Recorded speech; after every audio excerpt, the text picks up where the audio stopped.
இந்த எபிசோடோட ஸ்டார்டிங்ல இட்டாச்சி எப்படியோ அந்த புதையல் கிட்ட வந்துடுறான். அப்படியே இங்க ஷிரணிவை காட்டுறாங்க. அவன் ஃபேமிலி இறந்ததுல இருந்து, அதுவும் முக்கியமா அவன் அம்மா இறந்ததுல இருந்து அந்த ரெண்டு சுறாக தான் அவனுக்கு எல்லாமே. சொல்ல போனா ஒரு குடும்பம் மாதிரி. அப்படி நம்ம குடும்பத்துல ஒருத்தவங்களை கொன்னா நமக்கு எவ்வளவு கோபம் வரும், அதே கோபம் தாங்க இவனுக்கும். இங்க ஜிரோமாரு சாப்ரோமாருவோட பிணத்தை சாப்பிடுது. இது எல்லாத்தையும் நம்ம டொரோரோ பார்த்துட்டு இருக்கவே அங்க ஜிரோமாருவோட உருவம் கம்ப்ளீட்டா சேஞ்ச் ஆகுது. பல்லெல்லாம் வெளியே வந்து பார்க்கவே மான்ஸ்டர் மாதிரி இருக்கு. ஜிரோமாரு, உன் முன்னாடி மனுஷங்களா ஒண்ணுமே இல்ல, வெறும் சாப்பாடு தான். உன் பசிய போக்குறத தாண்டி அவங்க வாழ்க்கைக்கு ஒரு அர்த்தமும் இல்ல. கேட்டுக்கோங்க, நம்மலாம் பிறந்தது ஜிரோமாருவோட பசிய போக்க தானா. ஜிரோமாரு, உன் முன்னாடி உள்ள அவனை சாப்பிடுன்னு சொல்ல நம்ம டொரோரோக்கு என்ன பண்றதுனே தெரியல. கரெக்டா அவனை சாப்பிடலான்னு வர ஒரே அருங்க அவ்வளவுதான் ஜிரோமாரு படுத்துடுது. பாவங்க, அந்த பையன் பொக்குன்னு போயிடுறான். எதுக்குதான் இவ்வளவு பில்டப்னு தெரியல. இங்க நம்ம யாகிமாருவை பார்த்ததும் டொரோரோக்கு கண்ணெல்லாம் கலங்கிடுது. பட் அதுக்கெல்லாம் டைமே இல்ல. பிகாஸ் இன்னுமே அந்த சுறா சாகல. அது சாதாரண சுறா இல்ல, அது ஒரு சாத்தான். பட் அதனால ஏதாச்சும் மாற போதானா? இல்லவே இல்ல. பேசாம அந்த சுறா செத்த மாதிரியே நடிச்சிருக்கலாம். போட்டு அந்த அடி அடிக்கிறான். கண்ணு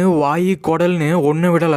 மார்க்கெட்ல மீனை வெட்டுற மாதிரி வெட்டி தள்ள. எனக்கு அந்த சுறாவை பார்த்து கூட ஒண்ணும் தோணல. பட் அந்த பையனை பார்த்தாதான் பாவமா இருக்கு. ஜிரோமாரு, உனக்கு ஒண்ணு ஆலியன்னு சொல்லி கிட்ட வர வால்லையே ஒரு அடி தெரிச்சு போய் விழறான். சோ அப்படியே சண்டை பயங்கரமா போயிட்டு இருக்க ஒரு வழியா யாகிமாரு அந்த டீமனை போட்டு தள்ளிடுறான். யாகிமாருவை பார்த்த சந்தோஷத்துல டொரோரோ ஓடி வரான். அப்ப நம்ம யாகிமாரு அவன் கண்ணத்தை கிள்ளவும் யோ யோ யோ என்னையா பண்றேன்னு டொரோரோக்கு வெக்க வந்துருது. அவன் கண்ணெல்லாம் கலங்கிட. யோ, நீ கொஞ்ச நாள் இல்லாதனால நான் எவ்வளவு கஷ்டப்பட்ட தெரியுமா? அப்ப நம்ம யாகிமாரு, நான் உனக்காக தான் வந்தேன்னு சொல்ல டொரோரோ அப்படியே கட்டி பிடிச்சு அலறான். அப்ப சடனா நம்ம யாகிமாருக்கு வித்தியாசமா ஏதோ ஆக அவனுக்கு அவன் கால் வந்து திரும்ப கிடைக்குது. அதே சமயம் இங்க நம்ம இட்டாச்சி அந்த புதையல் இருக்க குகைய கண்டுபிடிச்சிடறான். ஆஹா, நம்ம பணக்காரனாக போறேன்னு அங்க உள்ள ரெண்டு பேர் உள்ள போக சடனா அவங்க வெடிச்சு பீஸ் பீஸ் ஆயிடுறாங்க. என்னன்னு பார்த்தா அங்க ஏகப்பட்ட ட்ராப்ஸ். இட்டாச்சிக்கு ஒன்னும் புரியல. இது போதாதுன்னு தூரத்துல ஏகப்பட்ட போர்க்கப்பல் நம்ம யாகிமாருவை போட்டு தள்ள ஒரு பெரிய படையே வந்துட்டு இருக்கு. அப்புறம் இந்த தீவுல கொள்ளக்காரங்களோட அறிகுறி தெரிய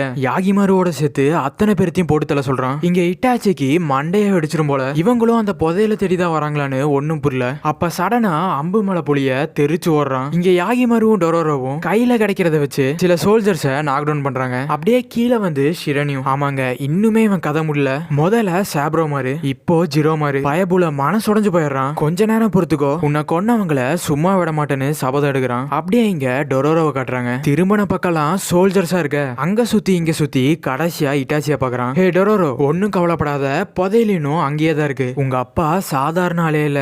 எங்க பார்த்தாலும் டிராப்ஸ். லைட்டா அசந்தா போதும் பீஸ் பீஸ் ஆயிடுவோம். கொஞ்சம் டைம் கிடைச்சா ஏதாச்சும் பண்ணலான்னு சொல்ல யோ யோ யோ, அதுக்கெல்லாம் இப்ப டைமே இல்ல. புதையல் முக்கியமா இல்ல உன் உயிர் முக்கியமா? அதுல என்ன சந்தேகம், புதையல் தான். இங்க டொரோரோக்கும் இட்டாச்சிக்கும் முட்டிக்குது. அப்ப நம்ம யாகிமாரு ஒரு ஐடியா சொல்றான். பூம் பூம் அப்படிங்கிறான். இவன் என்ன சொல்ல வரான்னு நம்ம இட்டாச்சிக்கு புரிஞ்சிடுது. அந்த டிராப்ஸ்களை உள்ள வெடிமருந்துகளை வச்சு பாம்ஸ்களை செஞ்சு இங்க உள்ள சோல்ஜர்ஸ ஓட விடுறதுதான் பிளான். அதே மாதிரி வெடி வெடிக்க நிலச்சரிவினால சோல்ஜர்ஸ் எல்லாம் பின்வாங்குறாங்க. சோ இதான் கரெக்டான சான்ஸ்னு எல்லாரும் தப்பிக்கலான்னு போக தூரத்துல மிட்சு அம்புகளை விட்டு ஒவ்வொருத்தனா கொள்றா. அப்படியே மேல பார்த்தா யூகோ, கொஞ்சம் முன்னாடி டேகோமாருவும் ஒரு பெரிய படையும் இருக்கு. அவ்வளவுதான், வசமா மாட்டிட்டாங்க. யாகிமாருவை பார்த்ததும் டேகோமாருக்கு அவ்வளவு கோபம். பட் அதை விட டேகோமாருவை பார்த்ததுல யாகிமாரு வெறியாயிடுறான். சோ பார்க்கவே பயமா இருக்கு. அப்பன்னு கரெக்டா யூகோ குதிக்க தரையெல்லாம் பொழக்குது. அது போதாதுன்னு தூரத்துல மிச்சுவும் அம்புகளை ஏறா. சாதாரணமா யாகிமாரு இவங்களை ஈஸி அடிச்சிருவான். பட் இப்போ பிரச்சனையே இந்த அம்புக தான். அதையும் தடுக்கணும், இவங்களையும் பாத்துக்கணும். 1 vs 3. இங்க சண்டை பயங்கரமா போயிட்டு இருக்க.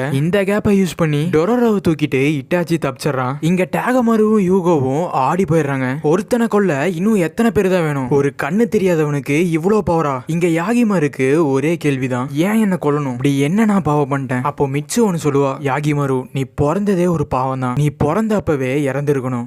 யாகிமாரு பிறந்து அவனுக்கு சொந்தமான உறுப்புகளை கொடுத்துட்டு அவனும் இறந்திருக்கணுமா? கேட்கவே கடுப்பா இருக்குல்ல. அப்ப ஒரு அம்பு விட யாகிமாரு ஒரு மரத்து பின்னாடி மறையறான். பட் அது உளுத்து போன மரம் போல மரத்தை தாண்டி முதுகுல ஏத்திடுது. பேசாம கத்தியாலேயே தடுத்திருக்கலாம். இட்டாச்சியும் டொரோரோவும் தப்பிச்சிடுவாங்கன்னு பார்த்தா வசமா மாட்டிக்கிறாங்க. இட்டாச்சிக்கோ செமாடி. டொரோரோக்கு என்ன பண்றதுன்னு தெரியல. அப்ப அங்க வரிசையா நிறைய சிலைக இருக்கு. தெரியாதனமா அதுல ஒண்ணு தள்ளி விட அது ஒரு செயின் ரியாக்ஷன் மாதிரி ஆகி அங்க உள்ள சோல்ஜர்ஸ அடிச்சு தூக்குது. இங்க யாகிமாருக்கு முதுகுல அடிபடவும் கொஞ்சம் வீக் ஆயிடுறான். இந்த சான்ஸை யூஸ் பண்ணி அவன் கத்தியில ஒண்ண உடைச்சிடுறாங்க. அப்படியே அவன் இன்னொரு கத்தியும் உடைக்கலான்னு பார்க்க ஒரே உத யூகோ தெரிச்சு போய் விழறான். இப்போ ஜஸ்ட் ஒரே ஒரு கத்தி தான் இருக்கு. டேகோமாருக்கும் யாகிமாருக்கும் அனல் பறக்க ஈக்குவலா சண்டை போயிட்டு இருக்கு. இங்க இட்டாச்சியோ சாக போற சமயம் இவன் கடைசி ஆசை எப்படியாச்சும் சாகறதுக்குள்ள அந்த புதையல கண்ணியா எப்படியாச்சும் பாத்துறணும். யோ நீ அடங்கவே மாட்டியா, சரி காட்டி தொலைறேன்னு டொரோரோ அவனை முதுகுல தூக்கிட்டு போறான். அப்ப சடனா ஒரு சிரிப்பு சத்தம். என்னடான்னு பார்த்தா நீங்களும் சாப்ரோமாரு ஜிரோமாரு மாதிரியே சாக போறீங்க. அட நீ இன்னும் சாகலையாங்கும் போது